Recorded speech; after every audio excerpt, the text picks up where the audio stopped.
बड़े बड़े ज्ञान के ग्रंथ पढ़ लिए, पर जुपे प्रेम जान्यो नहीं, कहा कियो रस खान। जिसने प्रेम को जाना नहीं तो उसने क्या जाना, उसने क्या पढ़ा।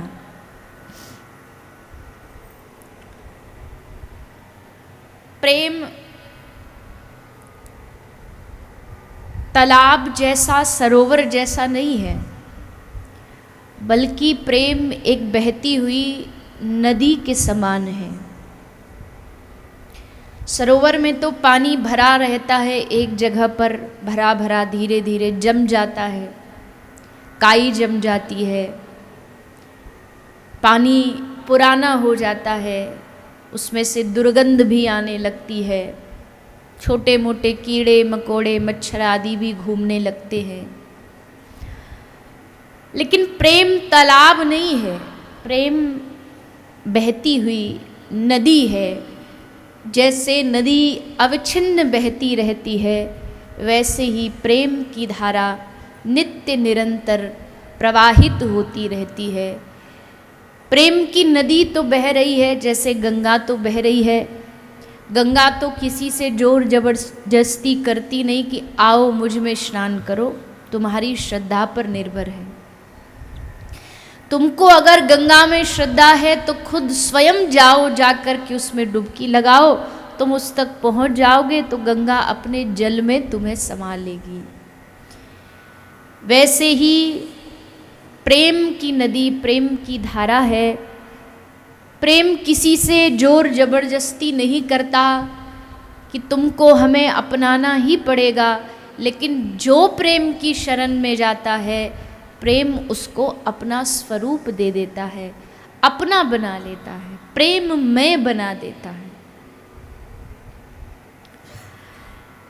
अब देखो, महापुरुष कहते हैं अगर आप और विषयों के बारे में पूछो तो सब विषयों पर कुछ ना कुछ प्रवचन दिया जा सकता है, लेकिन प्रेम एक ऐसा विषय है जिस पर प्रवचन देना ही मूर्खता है। देने वाला भी पागल है, सुनने वाला भी पागल है, क्योंकि ना तो कोई प्रेम की व्याख्या कह ही सकता, और जब कह ही नहीं सकता तो समझने वाला क्या समझेगा। कोशिश तो बहुतों ने की है। नारद जी ने नारद भक्ति सूत्र में प्रेम की व्याख्या की है। थोड़ी थोड़ी कोशिश सब करते रहते हैं, लेकिन जब कोशिश करने के बाद लगता कि संभव नहीं तो कह देते हैं मुंह का स्वादनवत। प्रेम कैसा है? प्रेम जिसने किया है वो गूंगे जैसा हो जाता है।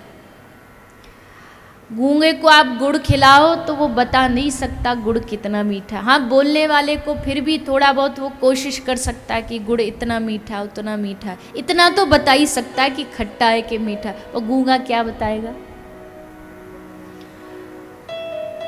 तो नारद जी कहते हैं कि ये अनुभव रूपम।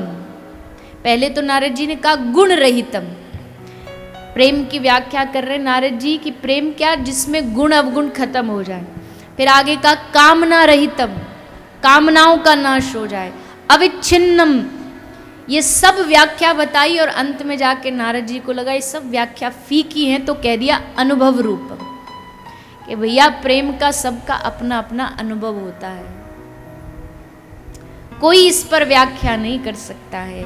बड़े बड़े लोगों ने कोशिश की पर नहीं कर पाए, क्योंकि प्रेम का सूत्र अलग, प्रेम का गणित अलग। साधारण गणित में 2 + 2 कितने होंगे? 4 होंगे, पर प्रेम के गणित में कोई गारंटी नहीं। प्रेम के गणित में 2 + 2 5 भी हो सकते, 10 भी हो सकते, 50 भी हो सकते, और प्रेमी मान लेगा, प्रेमी मान भी लेगा। मेरे प्रियतम ने कहा 2 + जो मतलब 10, तो वो 10 ही मान लेगा। ये प्रेमियों का गणित होता है, ये कोई और समझ नहीं सकता। जो पिया कह दे, जो प्रियतम कह दे, वही हमारे लिए सर्वोच्च स्थान है, और यही प्रेमी का लक्षण है। हमसे अगर अगर आप कृष्ण से प्रेम कर रहे हो, अगर आपको कृष्ण से प्रेम है, तो कृष्ण ने कहा है सर्वधर्मान परित्यज्य मामेकम शरणम व्रज। तू सबको त्याग कर दे, सब धर्मों का त्याग कर दे, इधर उधर की विषयों का त्याग कर दे, साधनाओं का त्याग कर दे, बस मेरी शरण में आ जा और डर मत, मैं तुझे सब पापों से मुक्त कर दूंगा। अब कृष्ण ने अगर ये कह दिया,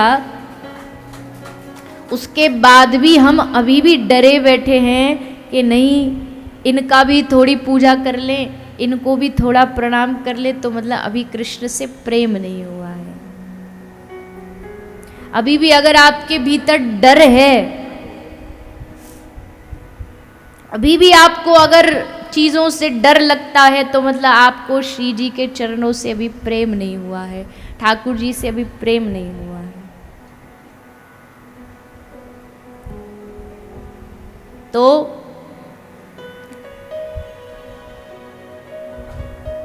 प्रेम दीवाने जो भय कहे अटपटे बैन, प्रेम दीवाने जो भय कहे अटपटे बैन, कबहू मुख हंसी छूटे और कबहू टपके नैन।